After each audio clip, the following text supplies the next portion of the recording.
क्या आप जानते हैं, डू यू नो डैट? बच्चों, आपने लोकल ट्रेन तो देखी होगी मुंबई में।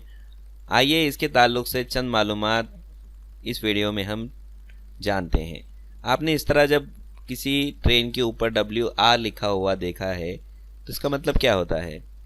जी हाँ, ये होता है वेस्टर्न रेलवे। अगर आप ट्रेन के ऊपर CR लिखा हुआ देखते हैं तो इसका मतलब होता है ये सेंट्रल रेलवे की कोच है। जब ट्रेन में हम बैठे हैं तो इस बात का ध्यान रखें कि वो डब्बा कौन सा है, कौन सा कोच है। बच्चों, अगर आपको अपने ट्रेन के ऊपर इस तरह का निशान नज़र आता है और यहाँ पे फर्स्ट लिखा हुआ दिखाई देता है तो ये फर्स्ट क्लास का कोच होता है।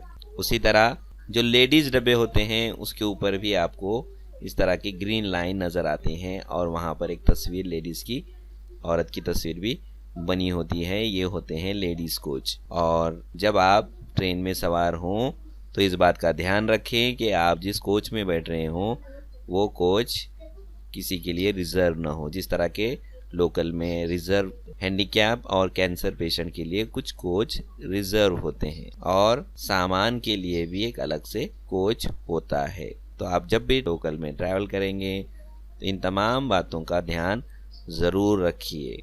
इस तरह के वीडियोस को देखने के लिए हमारे चैनल को सब्सक्राइब कीजिए, वीडियो को लाइक कीजिए, शेयर कीजिए। बहुत जल्द मिलेंगे एक नेक्स्ट वीडियो।